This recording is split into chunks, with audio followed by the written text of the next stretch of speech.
No more. Dan Ramos comedy. No, stop it. No more, please. Stop it. No, guys, come on, don't. Let's just. That's enough. I can't. Please, no more. No more. No, seriously, just stop it. Fuck. Hey, what's up, everyone?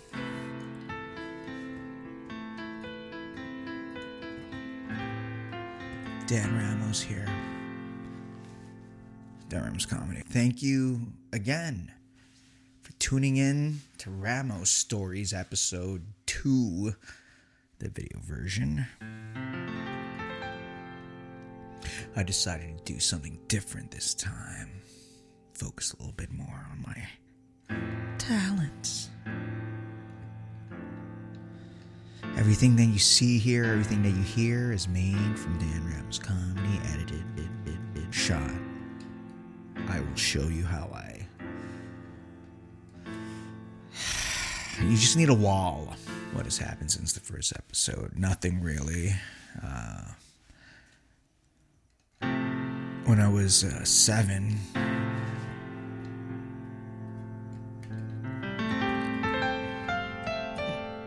one day my mom bought us a Casio keyboard.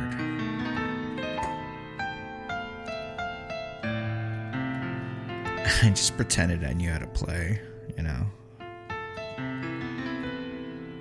I'd be just like hitting it, like, you know. The sharp keys, the black keys would like pop out, you know, and don't have to buy a new one, you know, we can't buy these keys separately. That's my mom, you know.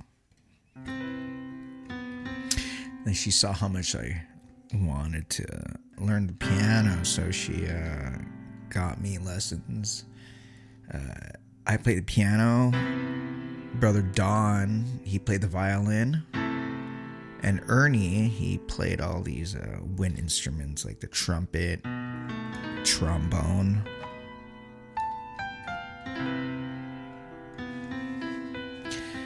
And I remember taking a bus, all three of us, and we were living in Montreal. Bus ride, metro ride, and another bus ride. All the way from like Côte-des-Neiges to La Salle. And it would be like this, at this music house. I forgot the name of it. But it was just this entire house. That was for music. After that hour-long commute, Dan, Don, and Ernie would enter this house, and we would all go to our separate quarters. Okay, I went to my piano room, Don went to his violin, and Ernie went to the upstairs with the trombone or whatever. And they would just hear me make mistakes, you know. Dan, that's not. And you hear Don and Ernie giggling, you know. The doors would always be cracked open just a little. I think we did a couple of months there, and then it was like so far. So we had private lessons. Don had these private lessons with this old Filipino guy. We call him Lolo Urbano. And this cool old Lolo, he's like a grandfather, you know, grandfather Filipino type with a fedora. He would come in every Sunday with his violin and sometimes with his like portable records and a portable record and his little records. And he would just teach Don how to play the violin.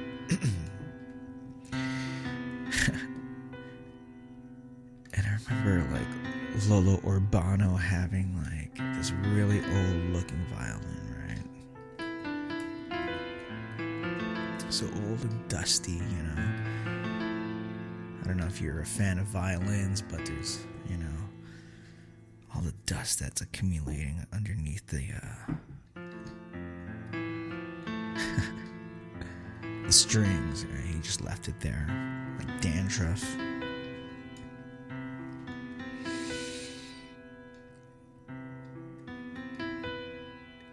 And the violin that he had was called a Stradivarius.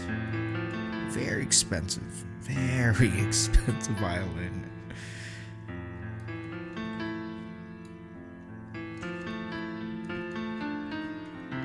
And last time I ever heard Don play a violin was at his funeral. When Urbano passed away, Don played the violin at the church, and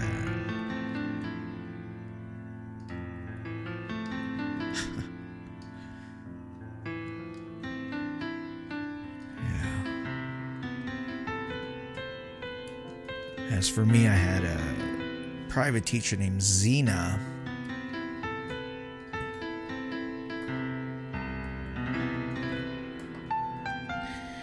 And she, I would go over to her house, and she would have these, she would have 2 Doberman pinchers, right? Staring at me as I'm playing my piano, and every time I would get a note wrong, the dogs would bark, and I'm like, what the fuck?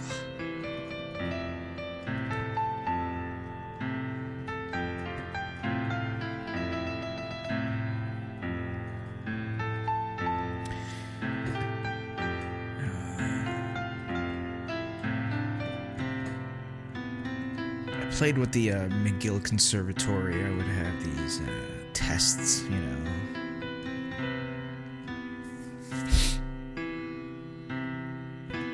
And recitals.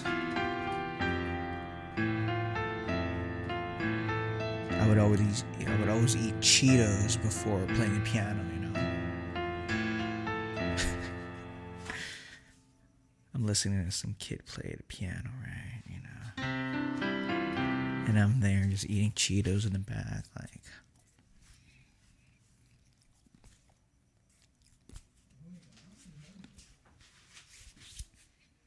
All the other Korean kids, you know, had on gloves, right? Before they went on to play, they want to make sure that their hands are. I'm eating Cheetos.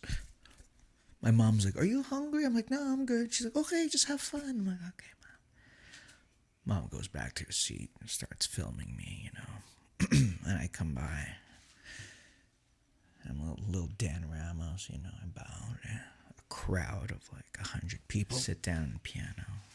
And I just start playing, you know.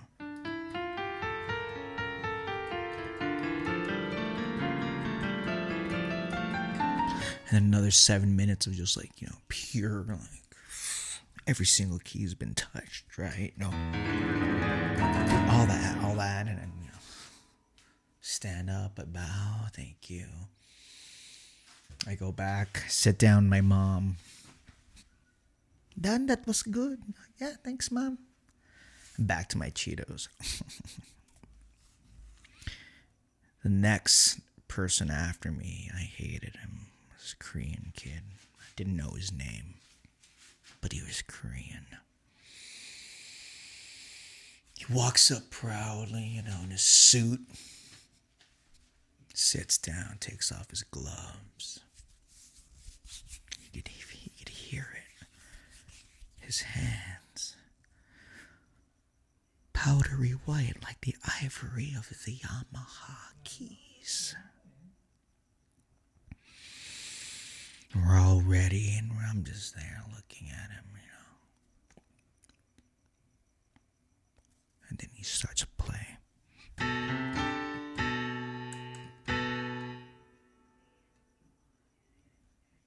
he looks at his hands, his fingers.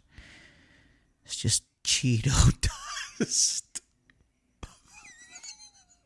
My mom is holding the camera. She's like, "Dad, your fingers, did you wash?" I'm like, no. So now this dude's like slipping and sliding when he's playing. He's like fucking Jerry Lewis and shit. And I'm there, I'm like, Advantage Dan.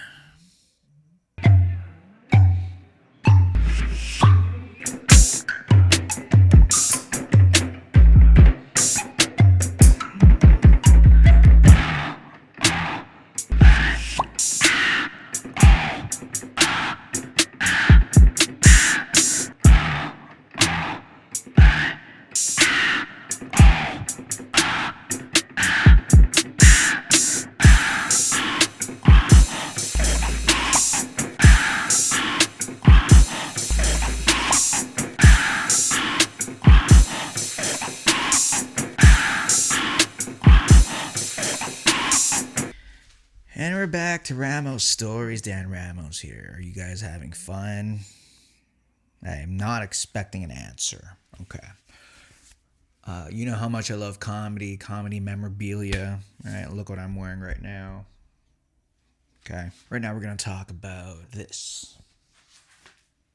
I found this t-shirt at the Silver Lake Flea. So I found this Def Comedy Jam shirt at the Silver Lake Flea about a year ago. He wanted $80 for this. I said no way. Bargained it down to $40. And I don't know, almost like 9 months later, I'm at the Comedy Store and I'm wearing this t-shirt, right? Just wearing it. I'm in the OR and I see Guam. If you guys don't know Guam, long hair, big, whatever, I'll put a picture of him. And I'm like, oh, everyone started piling in into the original room. I'm like, yo, Guam, what's happening? I was like, oh, Martin Lawrence. I'm like, what? He's here? He's like, oh, he's doing a pop-in. I'm like, oh, cool. So I'm sitting there now. Everyone's in. People from, the back. Other comedians are, just piling in to see Martin Lawrence do his thing. Martin Lawrence goes up. Hey, what's up? Hey. Does his thing. And the whole time I'm like, I'm watching him for the first time live. This is freaking amazing. I can't believe this is happening. And then I unzip my jacket and I realize that I'm wearing the Def Jam Comedy t-shirt and I'm panicking. I'm like, I need for him to sign this shit.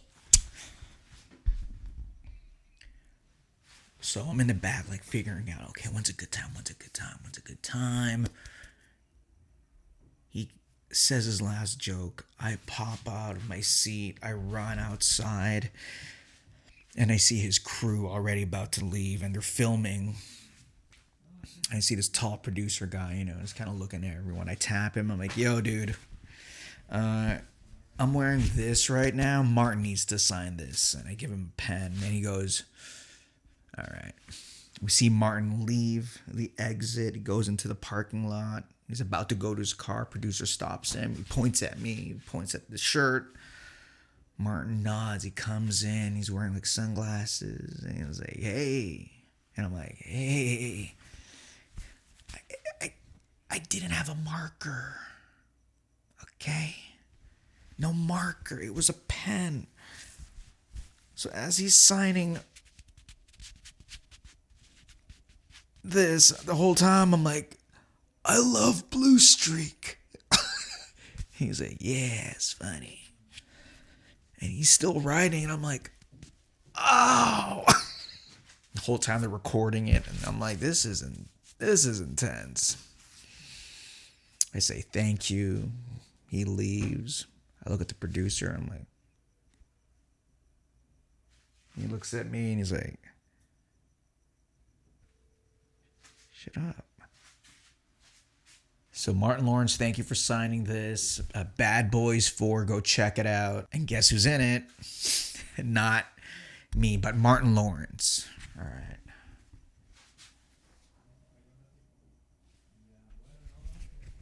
Crazy. Wild.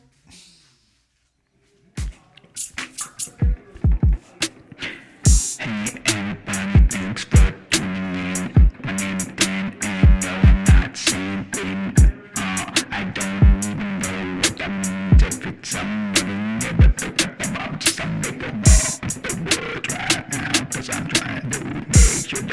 Guys,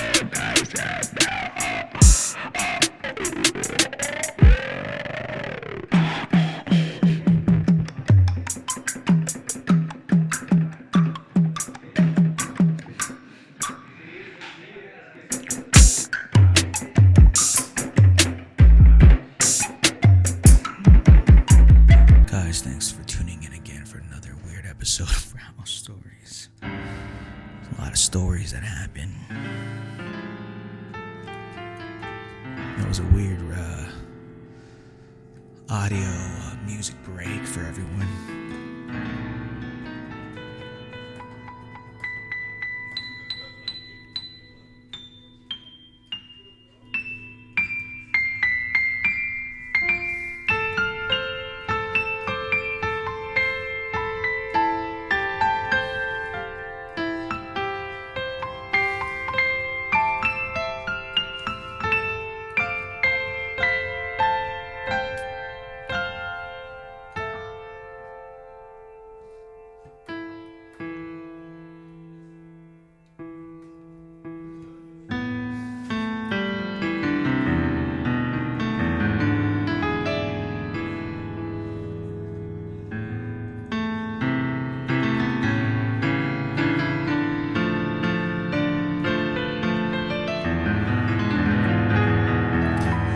Ramos Stories Episode 2. Thank you for tuning in. I love you. Thank you so much, everyone.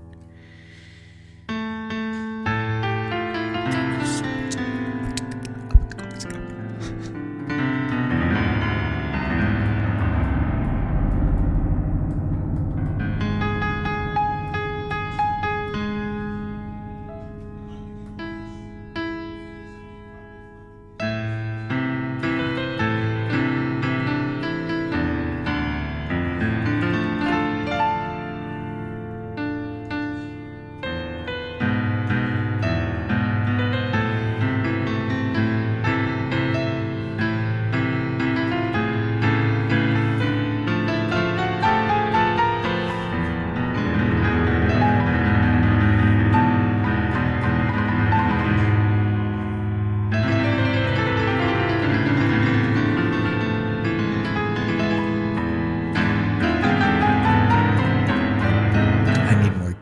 Because right now it's I need more Alicia keys.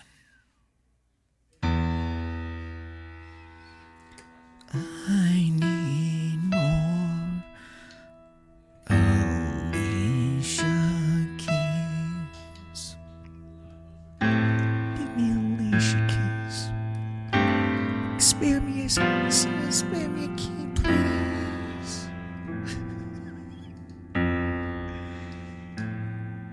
If you're still listening.